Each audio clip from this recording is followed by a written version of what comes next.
বিসমিল্লাহির রহমানির রহিম। আসসালামু আলাইকুম। সুপ্রিয় শিক্ষার্থীবৃন্দ, সম্মানিত অভিভাবক, দর্শক যারা এই মুহূর্তে ল্যাবটি দেখছেন, সকলকে পলাশোনা মডেল উচ্চ বিদ্যালয়ের পক্ষ থেকে অনলাইন ক্লাসে স্বাগত। আজকেও আমি বাংলা ব্যাকরণের উপর একটি ক্লাস নিব, নবম দশম শ্রেণী। এই মুহূর্তে যদি কেউ লাইনে থাকো একটু যুক্ত হয়ে যাও, আর তোমরা ক্লাসটি শেয়ার করে দিবে অবশ্যই, যেন সকলে উপকৃত হতে পারে।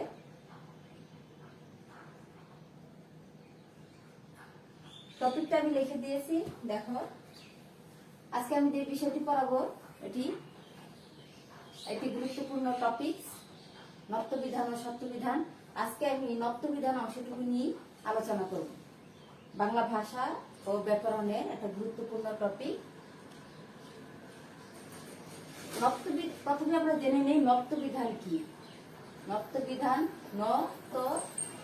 বিধান, এটা হচ্ছে বিধান, রীতি, রীতি। তাহলে আমরা কি বলতে পারি যে এই মূর্ধন্য ন এর ব্যবহারের নিয়ম কানুন, মূর্ধন্য ন এর ব্যবহারের নিয়ম কানুনকেই নত্যবিধান বলা হয়। তবে এর ব্যবহার দেখে আমরা আজকে বুঝতে পারবো যে মূর্ধন্য ন বাংলা ভাষার কোন কোন শব্দে ব্যবহার করা হয়, কিভাবে এর ব্যবহার। তাহলে কি আমাদের আর বানানের সমস্যাটা থাকবে না, আমি আশা করছি। নত্যবিধান আর এই মূর্ধন্য ন এর ব্যবহার বাংলা ভাষার তৎসম শব্দে শুধুমাত্র হয়ে থাকে, তৎসম শব্দে এর ব্যবহার হয়ে থাকে, আর এটাকে কি নত্যবিধান বলা হয়। তাহলে আমি নিয়মগুলো এখানে সংক্ষেপে কিছু কিছু তুলে রেখেছি তোমাদের সুবিধার্থে। দেখো, প্রথমেই আমরা যে নিয়মটা লিখেছি, 1 নম্বরে বয়শূন্য র, রি, রফলা, এটা হচ্ছে রিকার, এটা রি, মূর্ধন্য স, ক্ষিয়। এরপরে সরাসরি কি মূর্ধন্য ন হবে।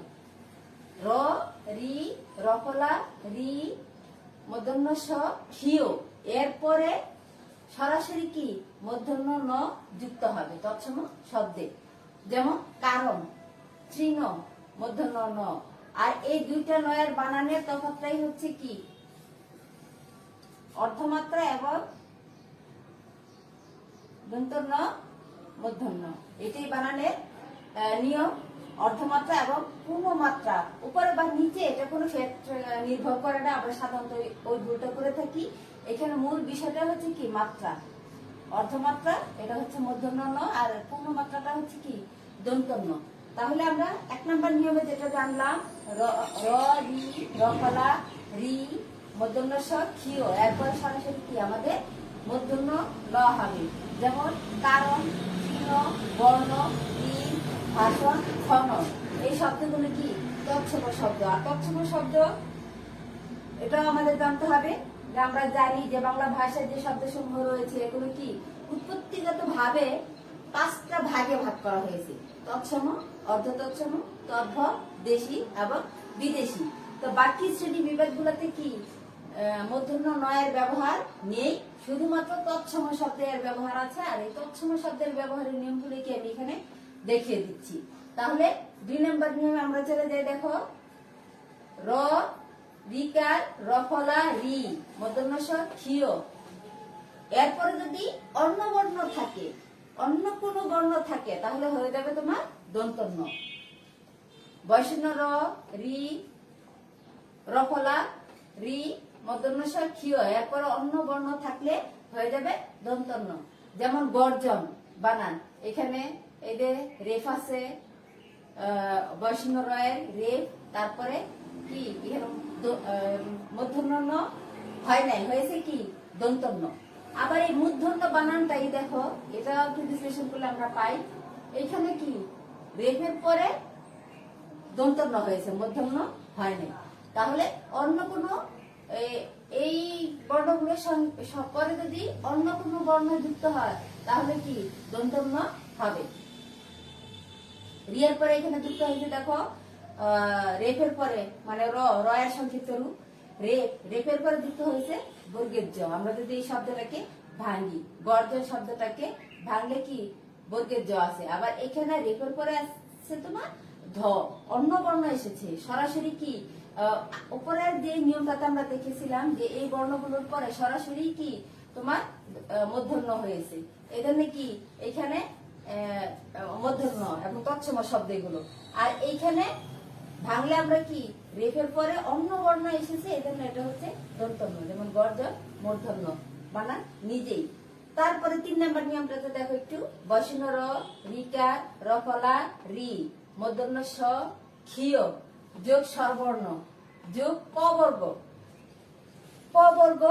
তারপরে ধ্বনিগুলো হচ্ছে তোমার অন্তস্থ জ, অন্তস্থ হ, অনুস্বার। এই শব্দগুলো বর্ণগুলো যদি হয় তাহলে কি মূর্ধন্য হবে, মূর্ধন্য ন হবে। তাহলে আমরা বর্গ আলোচনা করেছিলাম গত ক্লাসেই। তো ক বর্গ, ক বর্গে 25টা স্পর্শ বর্ণকে 5টি বর্গে ভাগ করা হয়েছে। এগুলো হচ্ছে ক, চ, ট, ত, ক বর্গ। প্রত্যেকটা বর্গে আবার 5টা করে বর্ণ রয়েছে আমাদের। তো এখানে ক বর্গ, ক, খ, গ, ঘ, ও, তারপরে ক বর্গ, ক, খ, গ, ভ, ম, এই 2টা বর্গ এবং স্বরবর্ণ। তারপর অন্তস্থ জ, অন্তস্থ হ, অনুস্বার। এই শব্দগুলো যদি হয় তাহলে কি সরাসরি হবে তোমার মূর্ধন্য ন, যেমন প্রাণ। তারপর হচ্ছে প্রবীণ। আমরা এই শব্দগুলোকে যদি ভাঙ্গি বা বিশ্লেষণ করি, প্রাণ শব্দটাকে ভাঙলে আমরা কি কি পাই দেখো, প জোর, এদের রফলা, তারপরে জোর আকার বা আ, তারপরে মূর্ধন্য ন হয়েছে। আচ্ছা, তাহলে এখানে এই যে রয়ের পরে কি স্বরবর্ণ এসেছে আমাদের সূত্র অনুপাতে, নিয়ম অনুপাতে আমাদের কি রফলার পরে এখানে আসছে স্বরবর্ণ, এই জন্য এটাতে কি মূর্ধন্য ন হয়েছে। আবার প্রবীণটাকে আমরা ভাঙলে কি পাই দেখো, প যোগ রফলা যোগ ব যোগ এই যে দীর্ঘইকার দীর্ঘ ই যোগ এই যে মূর্ধন্য ন। তাহলে এখানে কি ক বর্গের পরে এই যে বটা হচ্ছে তোমার ক বর্গের একটা বর্ণ, ক বর্গের পরে দীর্ঘ ই স্বরবর্ণ আসছে, এই জন্য কি এখানে মূর্ধন্য হয়েছে প্রবীণ বানানে।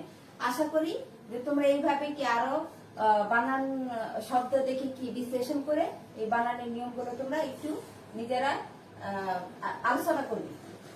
তারপরে দেখো 4 নম্বর নিয়মটাতে রেখেছি, ট বর্গীয় ধ্বনির পূর্বে তৎসম শব্দে মূর্ধন্য হবে, তৎসম শব্দে মূর্ধন্য ন হবে। ট বর্গীয় ধ্বনির পূর্বে তৎসম শব্দে মূর্ধন্য ন হবে।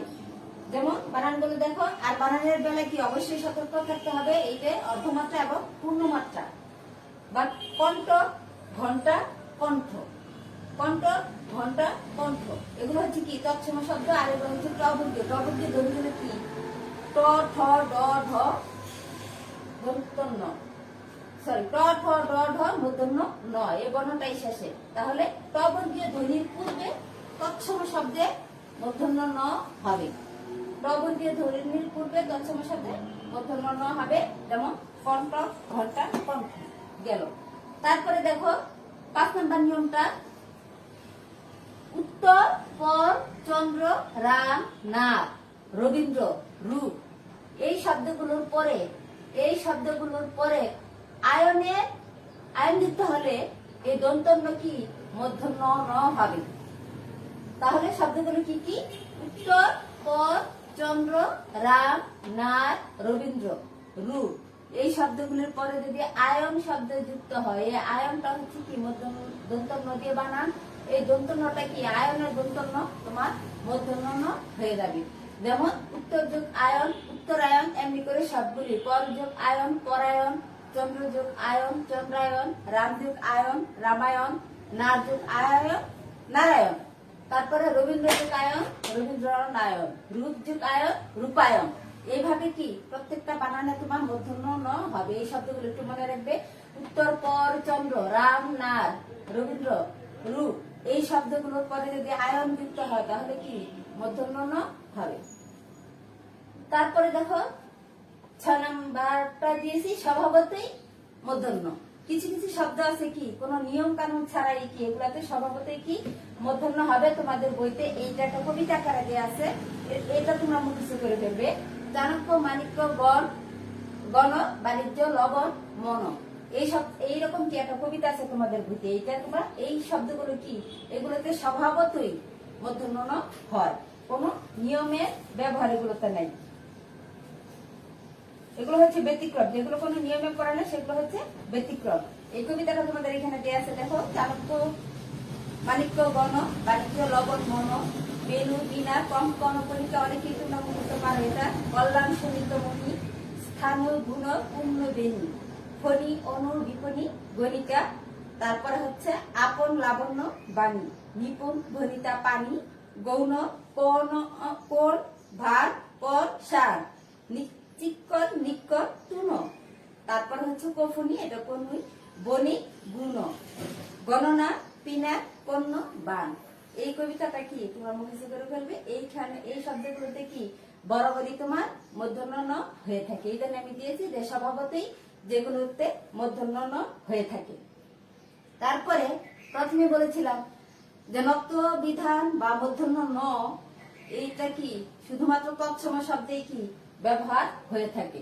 তাহলে অন্য যে শব্দগুলো আছে আমাদের দেশি, বিদেশি, তদ্ভব, এবং আরেকটা ক্ষেত্রে হয় না, সেটা হচ্ছে তোমার সমাসবদ্ধ শব্দ কি সাধারণত তোমার মূর্ধন্য ণ এর ব্যবহার নাই বললেই চলে। দেশি, বিদেশি, তদ্ভব, সমাসবদ্ধ শব্দে কি তৎসম শব্দের মূর্ধন্য ণ এর ব্যবহার হয় না, শুধুমাত্র তৎসম শব্দে হয়ে থাকে। যেমন ধরন, বিদেশি শব্দ ফার্নিচার, সমাজবদ্ধ শব্দ সর্বনাম, চিহ্ন, এই শব্দগুলো বানানে কি দন্তন্য হয়ে থাকে। এরকম আরো অনেক সব উদাহরণ তোমরা পাবে, সেগুলো খুঁজে খুঁজে লিখবে। তারপরে তবর্গীয় বর্ণের সঙ্গে যুক্ত দন্তন্য মূর্ধন্য হয় না। তাহলে আরেকটা নিয়ম আছে আমাদের দেশি, বিদেশি, তদ্ভব, সমাজবদ্ধ শব্দে কি মূর্ধন্য ন হয় না। আরেকটা ক্ষেত্রে হয় না, সেটা হচ্ছে তবর্গীয় বর্ণের সঙ্গে স্টার চিহ্ন দিয়ে দেই। তবর্গীয় বর্ণের সঙ্গে কি মূর্ধন্য হয় না। যেমন অন্ত, গ্রন্থ, ক্রন্দন, অন্ত, গ্রন্থ, ক্রন্দন। তাহলে মোটামুটি এই নিয়মগুলো যদি আমাদের জানা থাকে, তাহলে আমরা কি এই নত্ব বিধানের যে এখান থেকে যে প্রশ্নগুলো আসবে সেগুলো পারবে, এবং তোমরা কি বানানোর ক্ষেত্রে কি এটা তোমাদের জন্য অনেক উপকারী হবে।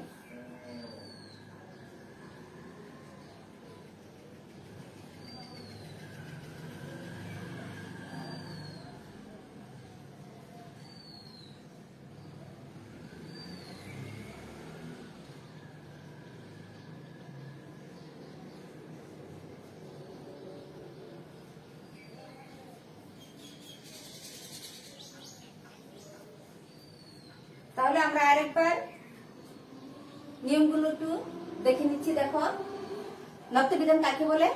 তৎসম শব্দে মূর্ধন্য ণ এর ব্যবহারের নিয়ম কি কি নত্ব বিধান বলে। তৎসম শব্দের ব্যবহার, মূর্ধন্য ণ এর ব্যবহার কি বলা হয়? নত্ব বিধান। তৎসম শব্দে এটা দেশি, বিদেশি, সমাজবদ্ধ শব্দ হয় না। তদ্ভব শব্দে মূর্ধন্য ণ এর ব্যবহার হয় না বললেই চলে।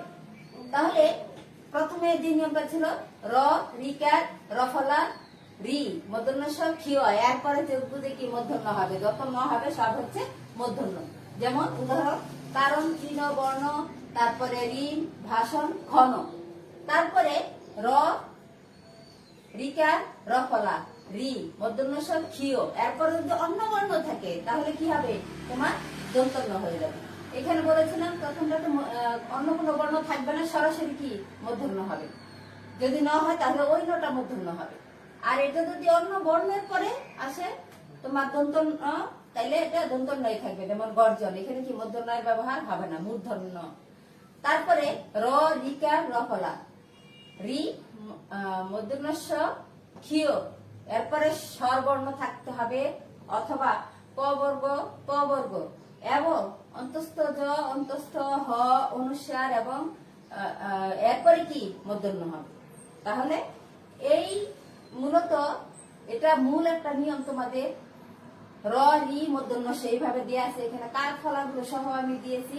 এই শব্দগুলোতেই কি মোটামুটি অনেকগুলো নিয়ম চলে আসে দেখো।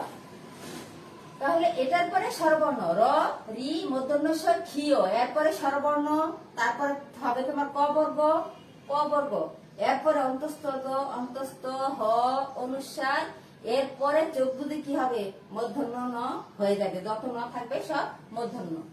যেমন প্রাণ প্রবীণ আমি বিশ্লেষণ করেও কি এখানে দেখিয়েছি তোমাদের। তারপরে ট বর্গীয় ধ্বনির পূর্বে তৎসম শব্দে মূর্ধন্য হবে। ট বর্গীয় ধ্বনি ট ঠ ড ঢ মূর্ধন্য, ট ঠ ড ঢ এর পূর্বে যত ন হবে সব হবে তোমার মূর্ধন্য। যেমন কণ্ঠ ঘন্টা কণ্ঠ।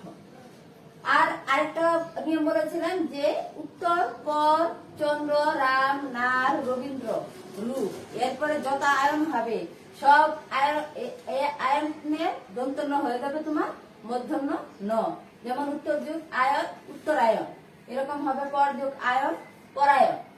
তারপরে কিছু ব্যতিক্রম থাকে আমাদের, যে স্বভাবতী কিছু বানান কি স্বভাবতী মূর্ধন্য, এটা কবিতা আকারে তোমাদের বইতে দেওয়া আছে এখানে, এটা তোমরা মুখস্থ করে ফেলবে। চাণক্য মাণিক্য গণ বাণিজ্য লবণ মন। আর মূর্ধন্য নয়ের ব্যবহার নেই দেশি শব্দে বিদেশি শব্দে তদ্ভব সমাজবদ্ধ শব্দে। উদাহরণ দিয়েছি ধরন ফার্নিচার সর্বনাম চিহ্নয়ন। তারপরে তবর্গীয় বর্ণের সঙ্গে কি যুক্ত দন্ত ন মূর্ধন্য হয় না, মানে এখানে কি মূর্ধন্য নয় নত্যবিধান এখানে খাটে না। যেমন অন্ত গ্রন্থ ক্রন্দন। তাহলে শিক্ষার্থীবৃন্দ আজকে এই পর্যন্তই নত্যবিধানের নিয়মগুলো আমি তোমাদের আলোচনা করে দিলাম। পরবর্তী ক্লাসে হয়তো সত্যবিধান নিয়ে আলোচনা করব। তাহলে সে পর্যন্ত তোমরা ভালো থাকো, সুস্থ থাকো, নিরাপদে থাকো। আল্লাহ হাফেজ।